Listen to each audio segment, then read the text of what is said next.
이렇게 매수자들의 관망세와 매도자들의 매도 시도 포기, 이 모두가 매매가 원활하게 되지 않게 만드는 요인으로 보고 있습니다.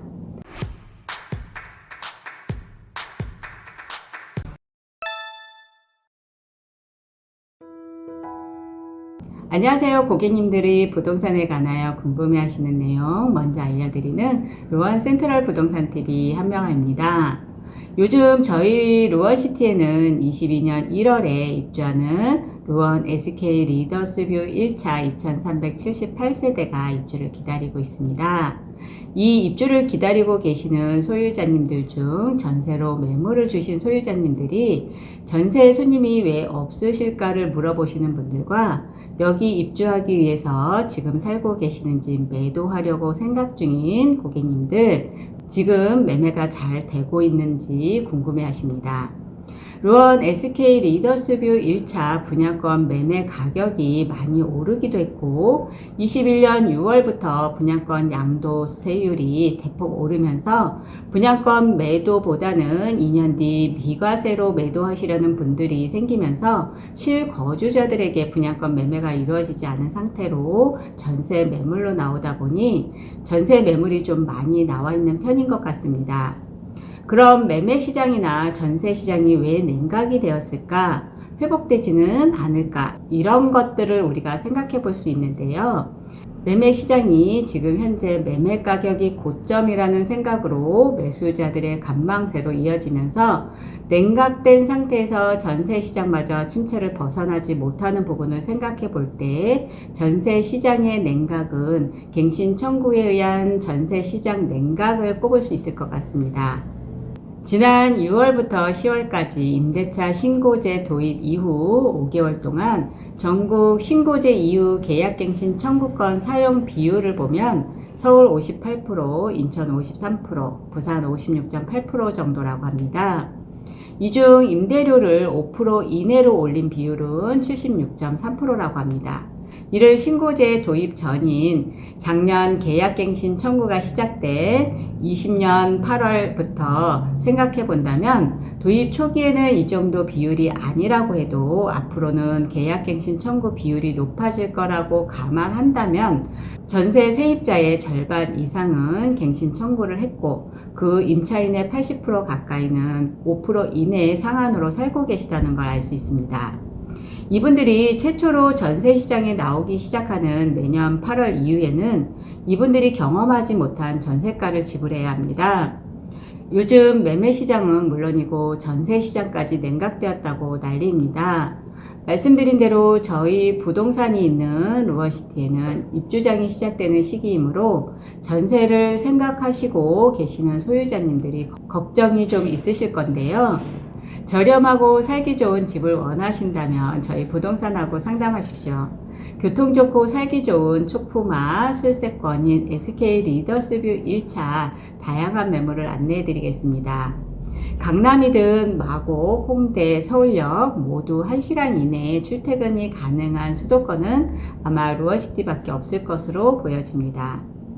최근 매매 전세 거래가 동반 침체 원인을 우리가 찾아본다면 4가지 정도로 찾아볼 수 있을 것 같습니다. 우선 정부의 강력한 대출 규제와 금리 인상입니다. 이미 21년 7월부터 규제 지역 내에 시가 6억 초과 대출에 대해서 DSR 규제가 적용되는 등 시중은행에서 대출을 받기가 어려워지고 있습니다. 여기에 대출 금리가 3% 후반에서 치솟고 5%까지 치솟으면서 매수 관망세가 두드러지는 것 같습니다. 여기에 종부세도 거래 부진의 한 원인을 찾아볼 수 있습니다. 지난달 종부세 고지서가 발송이 되면서 종부세가 많이 올랐다는 여러 가지 매체의 보도를 보면서 매수자들이 생각은 더 저렴한 추가 매물이 나올 것으로 기대하게 되고 눈치를 보고 있는 상황이 되었습니다. 그리고 또 다른 한 가지는 내년 3월에 치루어지게 되는 대선의 향배가 아직은 알 수 없지만 관망세를 부추기고 있는 것 같습니다. 모 후보의 다주택자 양도세 중과 한시적 완화 공약과 또 다른 후보의 1주택자 종부세 개선 공약은 소유자들로 하여금 부동산 규제 완화를 기대하게 하고 버티기에 들어가는 것 같습니다. 이렇게 매수자들의 관망세와 매도자들의 매도 시도 포기, 이 모두가 매매가 원활하게 되지 않게 만드는 요인으로 보고 있습니다. 하지만 집값 하락을 부정적으로 보는 배경도 만만치 않게 많이 있는 것은 사실입니다. 우선 22년, 23년 공급 물량이 감소한다는 점입니다. 서울 아파트 입주 물량이 작년과 올해를 비교해 봤었을 때 내년에는 1만 가구에서 2만 가구 이상 감소한다는 얘기입니다. 늘 평균적으로 물량이 필요한데 물량이 부족하다는 얘기는 아직도 집값이 요동칠 수 있다는 뜻이기도 합니다. 여기에 대선 레이스에 접어들면서 재건축 등 규제 완화와 개발 공약이 제시될 경우 부동산 시장이 다시 꿈틀댈 수 있는 전망도 나오지만 더불어서 개발로 철거와 이주 그리고 공급 감소가 어떤 결과를 낳을지는 모두 우리의 상상으로 남겨진 상태입니다. 전셋값 급등에 전세 갱신 청구에 의한 재계약이 늘어나고 있고 매매 거래 감소 때문에 세대를 나눠서라고 해도 소유자가 입주해서 매도하려고 했던 소유자들이 매수자들의 관망세로 세입자들의 갱신 청구 요청에 승낙하는 부분도 있는 것 같습니다. 그렇다면 매매가가 하락하려면 매물 수가 꾸준히 늘어나야 하지만 매물이 꾸준히 늘어나고 있지 않은 점이 아직은 하락장이 아닐 수도 있다는 의견입니다. 전세가가 많이 오르면서 이제 갱신 청구가 끝나는 8월부터 전세 시장으로 나오시게 되는 분들은 이전에 경험해보지 못한 높은 전세가에 당황할 수밖에 없을 거고 조금이라도 저렴한 전세 매물을 찾기 위해 처음 갱신 청구가 시작됐던 작년 8월 이후 가을쯤 전세난이 시작됐던 그 시기로 다시 시작될 수 있다는 얘기입니다. 전세가가 높아지면서 월세 비율이 높아질 거라고 예상하시는 분들도 있지만 월세 보증금이 대출에 의한 거면 임대인 입장에서는 월세가 미납이 될 경우 보증금에서 제외하고 돌려줘야 하는데 은행 대출로 보증금이 만들어졌다면 이 부분을 수락하기 어려우므로 오른 전세의 자금만큼 월세로 빠르게 전환되지는 않을 듯합니다.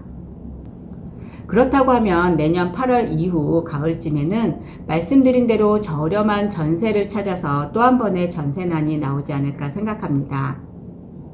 하여 다시 말씀드린다면 저렴한 전세를 원하시거나 저렴한 매수 매물을 원하신다면 지금이 가장 적기라고 보여지는 대목입니다.